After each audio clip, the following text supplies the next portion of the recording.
All right, Scotty, welcome to the Golf Coach podcast. How are you, brother? Yeah, great. Great to be a part of it. We've texted and whatever, but first time speaking really in person, and I really love the stuff that you're doing, and I'll probably learn some things today, I think too. And that's the thing, like I love about starting this podcast was I get to talk to, people like you, all the time. Hopefully once a week, try and record something like this, and we've connected over Instagram a little bit.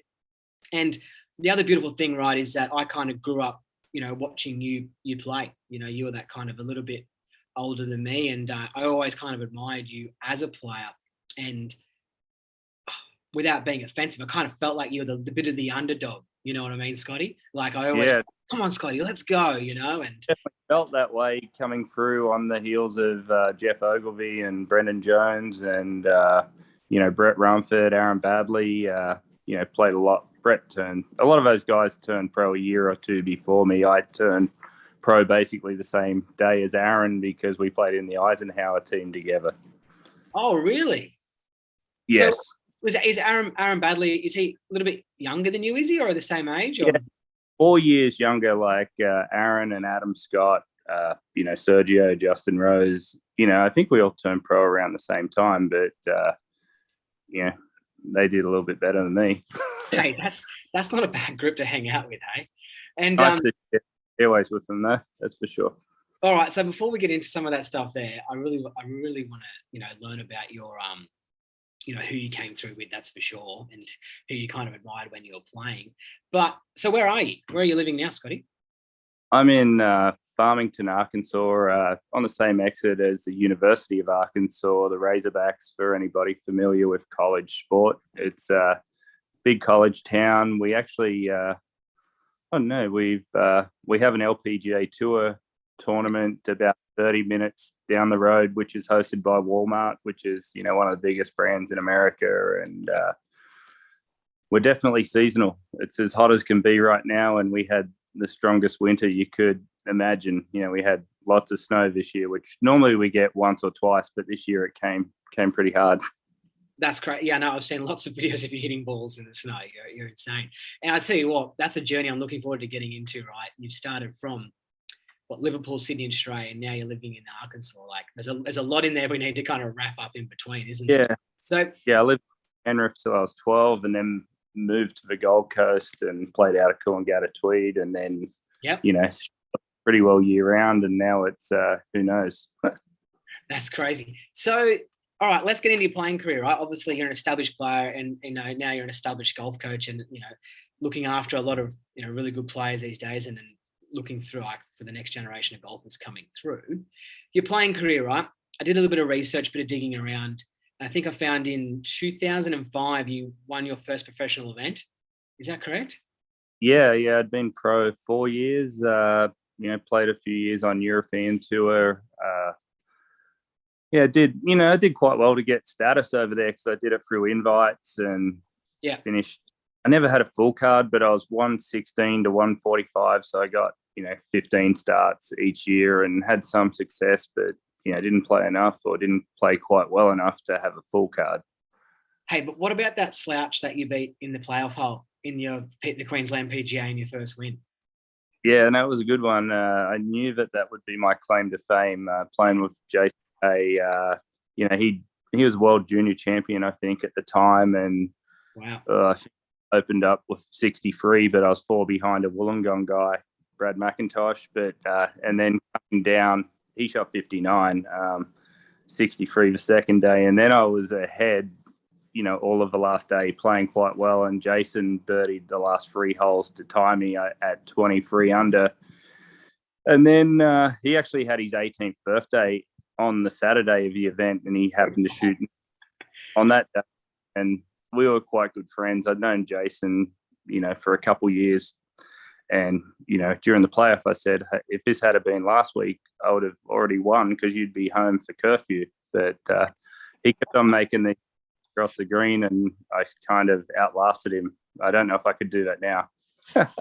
Unbelievable. That's an incredible mindset, isn't it? Of Jason Day at the age of 18, Queensland PGA, amateur golfer, finishes 23 under and gets into a playoff hole, and then you dust him up on the 4th hole. That's crazy. Yeah, I thought par was a good score when I was 18.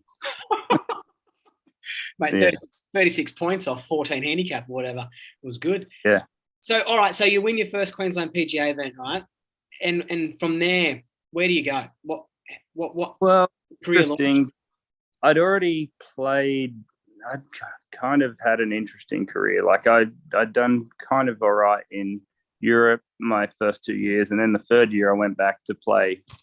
I was probably going to play Challenge Tour for most of the year, and I don't know. It was quite expensive. I went over there for a couple of months, and I decided that I don't know. I played half and half of Challenge and European. Did British Open qualifier. Got 66 first round, par the second, and I went home for 3 weeks and never went back because the courses were just not very good, and the money was not very good. And it was very expensive. You know, I'd grown up playing a lot of tournaments on the sandbelt, and these, you know, there's a lot of strategy, and the courses played fast, whereas the European courses on the Challenge Tour, they were soft. You know, you hit it 300 yards on the fly, and then you putt it low greens, which was, to me, wasn't very skillful, you know, or just my skill set, I guess.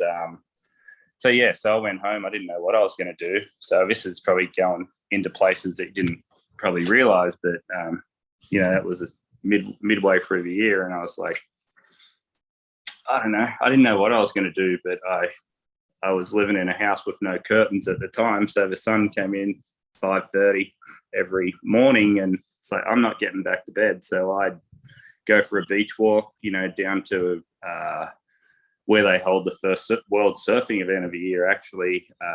Trying to think, Roanoke Bay, Snapper Rocks. And I get home 30. I'd do, oh, well, you know, I don't know what to do. I go to the gym and then got in pretty good shape through that routine. And and then 8 o'clock, I'm done. I better go to the course and practice because, you know, what else am I going to do? And anyway, that led to the best golf probably that I ever played on the Australian tour that, you know, got me in the top 10 on the money list, got me exempt to go to America. And, you know, even going into the, you know, the Queensland PGA win, I'd played in America, and I don't know, I finished 70th on the money list, and I wasn't really too excited about it, but I was exempt to go to second stage. That's the nationwide. That was the secondary tour, right? Yeah, and I didn't really want to go back to Q school, you know, at the end of 2005. And I was going to tell my agent, I'm not playing well enough. And then I won, so I had to go back after winning. So, so then, I don't know, you know, nothing happened fast. You know, I was probably a little bit behind in development my whole career. Like, I don't know, I didn't get to the state junior squad, and because I played most of my junior golf in Queensland, then I played one event and I finished third, so they put me in the New South Wales state junior team, you know, living in Tweed Heads, and then and then the next time I played well the Australian junior, finished fourth, so they put me in the Australian team, and then so that was at 17, and then I don't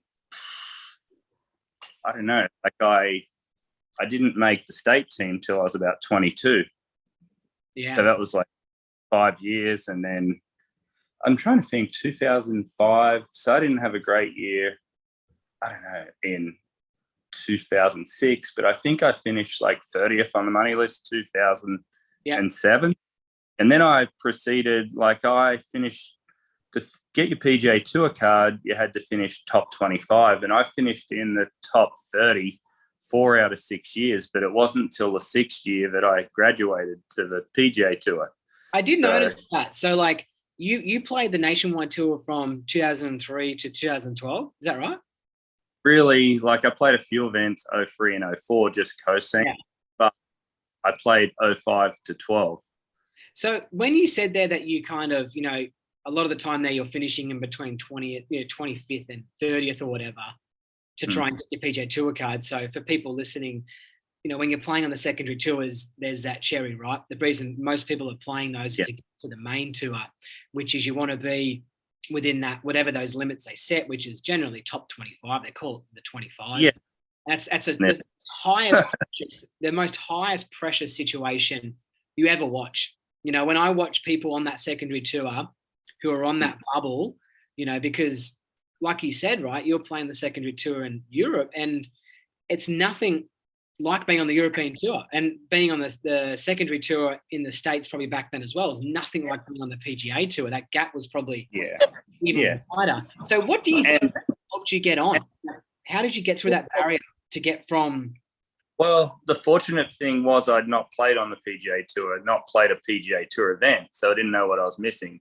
Yeah. I was interested in getting better. It's really hard for guys that fall off the PGA Tour to keep their motivation up, I think, because it is 10 times the money, and the golf world is backwards. The guys that need the help have to pay a lot, like tournament entries, like the schedule is all over the place. You're going from, Brazil to Indiana, and then 2 weeks later, I'd be in Mexico. Whereas the PGA Tour, it goes, you can pretty well drive a car. Generally, they have the California swing, then they'll go maybe Houston and New Orleans, like they're packed, an hour and a half down the road a lot of the time.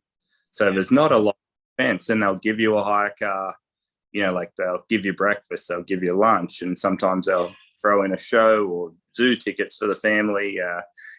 When you're on the way up, you're paying for all that. But playing on that secondary tour, and the way that I've always explained it to people, just as a general chit chat, it's kind of like the guys on the PGA Tour, they carpool in aeroplanes, and the guys in the secondary tour, they carpool in cars. That's, and then that's tough. They have a lot of housing, where people aren't staying in hotels on the secondary tour, and that's some of the best experiences. I think that even the guys on the PGA Tour will talk about the time in getting to that point as being the most fun. So you launched onto the PGA Tour. How was that experience? It was really good. I wasn't too unfamiliar because I'd been in the system for a long time. I'd seen guys graduate for at least 8 years, and then there were guys from the European Tour when I played in 01 to 03. So in terms of the company, there was a lot of familiarity. It was kind of an interesting time too, because 2013, my rookie year, the end of 2012 in Arkansas, we had an ice storm. So everything was shut down. I didn't hit a ball for 2 weeks before I got to Hawaii because the facilities weren't open. So everything was backwards. I'd got a sponsorship with TaylorMade. They told me the bag would be there on the Saturday before. Took a yellow pencil bag, and I didn't even have any hats. And then the hats and the bags didn't arrive till Tuesday. So I'm playing a practice round with a yellow pencil bag, and I bought a Hawaii 5-0 hat. So it was kind of funny. I kind of laughed about it. And then I ended up playing great. I was in the second last group the first week, and thinking why didn't I get out here sooner? But this doesn't seem that hard, but I soon learned. So how did you go in that first tournament? How was the experience of being in the hunt? Was it a different feeling from being on the other tours? Not really. Golf is always golf to me. Whether I was playing in the, Moolumbar, Stableford, or the Australian Open, I was trying my best to, make my next shot my best one, shoot the lowest good every day. It was, I always felt that the better the tournament, probably the better the condition of the course. So the better I was going to play. Okay. That's interesting. So you weren't really kind of, I guess you're pretty experienced, right? You've been in the Nationwide for a long time. That's the secondary tour, which is now called the Korn Ferry. So you're pretty experienced, by that time of your career, weren't you? Yeah, I was 36 years old. So so I had a few rounds under my belt. So what was, apart from that first week in Hawaii, what was your highlight of playing on the PGA Tour? You played for 2 years, 2013 and 2014. What was your highlight? Playing with Mickelson in the final group in the Wells Fargo on a Saturday. Wow. Yeah, that's pretty cool. He was, I don't know, he could not have been better to me. Like, I'd never met him before. I went up and introduced myself 5 minutes before I hit off. It was on the putting green and, walked over. And, I played with 10 guys that were number one or would become number one in my career. Probably the most anxious that I ever was, he was such a charismatic person and, the way he played the game. And, and generally I was pretty good, just got out there and played. But playing with Phil in the final group, I walked over to the tent, you get your scorecard, you get your scorecard, you get your pin sheet, your pencil, maybe a drink. I walked in the tent, walked back out, looked down the fairway, saw how many people there were, walked back in the tent. I'll come back out. And then I get up there and I hit like the longest drive that, I could have possibly hit. And I actually hit it too close. I remember I had like 84 yards and I was like, I don't think there's a club in my bag. I can hit that short. So naturally I hit it just over the green, just off the green. And I chipped it in and Mickelson's walking behind. And I was like, he was just sort of walking. And I was like, I felt like Roy McAvoy. Tinker. Because I was 30. No one knew who I was. And I was, having a good time. How did you go that day? How did you finish up the tournament? Well, I finished about 20th, so it was all right. I started out good. Like had a putt to go like 2 under after 7. Missed the greens were not good that year. They died, but that course is known for being the absolute best on tour condition wise. And then I had a double and a bogey, and we're standing on the 10th tee, and it's a par 5, and Phil's like, we're just chatting, and he's like, oh, so what tournaments you got coming up? And I was, well, I won't get in next week, but I'll be in whatever. He goes, well, why won't you get in next week? And he says, well, I'm not qualified. He says, well, how about you make some birdies, win this thing, and go play? Wow, what a legend.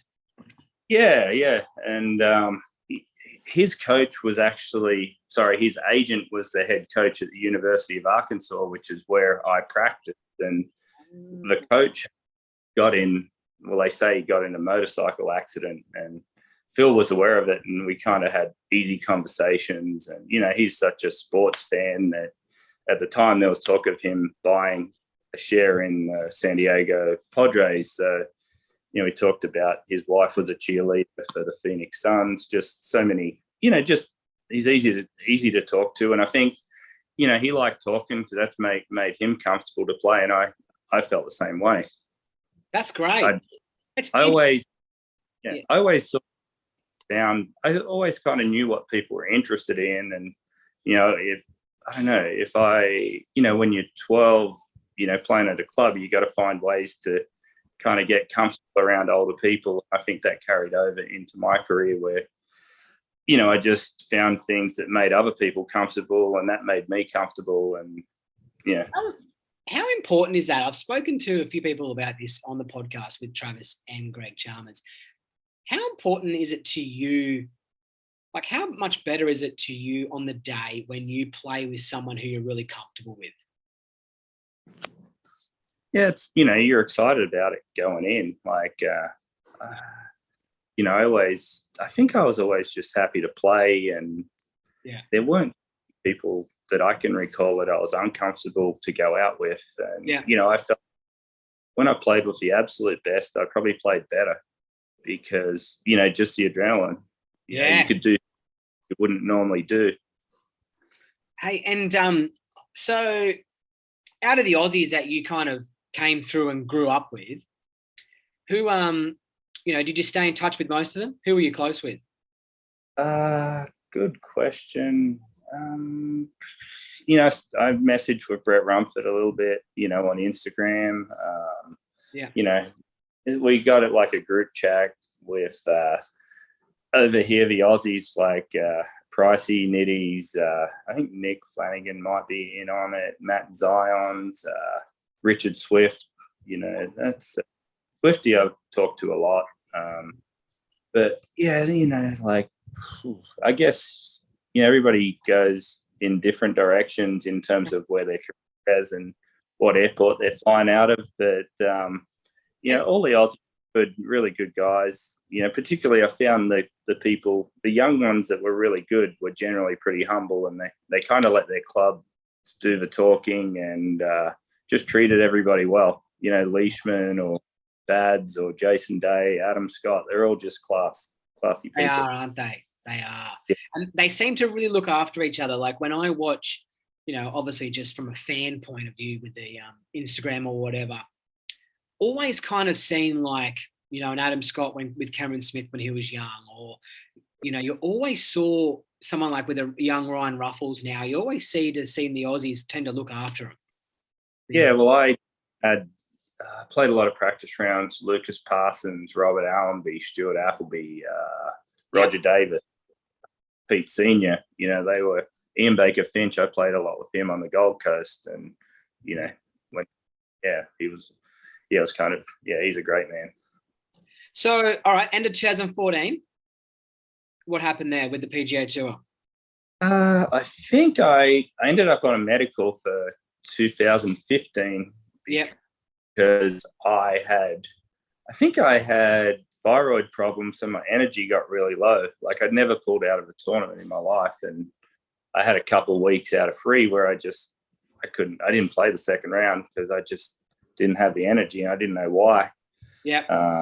And then the next year I ended up with carpal tunnel and a pinched ulnar nerve, so it was kind of doing my body broke down. I'd been at it for a long time, but yeah, it was but it's you can't complain. There's the thing about the PGA Tour is it doesn't matter how bad you play, they still treat you really well. Yeah, that's it. Yeah, that's good. That's good. My the last thing I guess I want to touch base on your playing career before we get into your coaching career is my old doctor was a good friend of mine, and we were close. We used to hang out a little bit. His name was Dr. Gav, and he's a proud Aboriginal man. And he'd always joke with me, right? You never know when Dr. Gav's telling the truth, and people from Manly listening will know this, right? And he used to always say things like, "Oh, he's my cousin. He's my cousin, Scotty," and I just used to laugh it off. I used to say, "He's not Williams, Dr. Gavin Williams. He's a legend. His cousin lived down the street from me, and he was the flags champion of the world. He's a legend. Yeah. So, but he used to tell me, right, he's a proud Aboriginal man, and he would say that he was your cousin, and he'd and I never believed him until I actually met you on Instagram, and I actually asked you to make sure that he hasn't been lying to me for years. So, and I did a bit more research into it. You're the first player to play on the PGA Tour with Aboriginal heritage. That's correct? Yeah, I was, and it was really cool. Actually, talking about my, debut in Hawaii, I actually had NITV filming a documentary on the week. So that probably, some really good people that are friends to this day. Haley Mackay, that. And NITV, that's the Northern Territory TV station. Is that correct? No, it's National Indigenous TV. Oh, okay. Yeah. But that was, had a great time. That really, did a good job. The documentary still goes on air. Every 6 months, I seem like I get a message from somebody saying they watched it, and it was cool. They did 5 documentaries. They did one on Paddy Mills. Yeah, he was playing. There was a guy who played for Alabama, Jesse Williams, back-to-back national football championships. There was a BMX rider who went to the Olympics, and also a guy, I think it was Brendan Williams, who played rugby in Italy. And they spent a week with each athlete and, went through what they did. and talked about, how they got there. Yeah, it's pretty cool. Like, I guess, from our perspective, like, did you have any Indigenous friends who played golf when you grew up? Can't recall too many. No. It may have, I can't recall that I did. Seems that's a long time ago now. Yeah, it's pretty cool. It's really cool. I grew up, in an Indigenous kind of culture down here in the South Coast, New South Wales, and I was out for dinner with a friend of mine before yoga, and she's very proud. She's very proud, and her whole yoga is based around, she's pulling stuff from the stuff that she's learned from her ancestors. And I told her that you were coming on the podcast, and she was all giggly. She was like, "That's unreal." And I said, "You represent the Aboriginals and the Indigenous well, I guess. You've done an amazing job to make it the whole way to the PGA Tour and get to fly that flag. I guess it's pretty cool, huh?" I had a lot of help along the way, in the way of I'm trying to think. I got to be pretty good friends with David Lydiard. He's former Parramatta and Penrith rugby league player. He ran a program called the Hunt for the Australian Tiger, because that was like around 2000. Tiger, he'd won the Masters, and we're trying to identify talent in Australia. So we did some golf camps. Charlie Earp was involved. Glenn Whittle was involved a little bit, and we had kids come from everywhere. We did a camp at Mount Broughton. Yeah. So I got some funding that enabled me to get to some tournaments that I might not have otherwise been able to get to, and just help continue my development. And it's like my heritage really opened some doors. I got to be around some people that I wouldn't have otherwise. I got to play golf with Bob Hawke and John Brown. And I don't know, just and David Lydiard, who was kind of a hero. Being a Penrith, I lived in Penrith till I was 12, so I would go on the weekend play football, and then to become friends with him was a real thrill.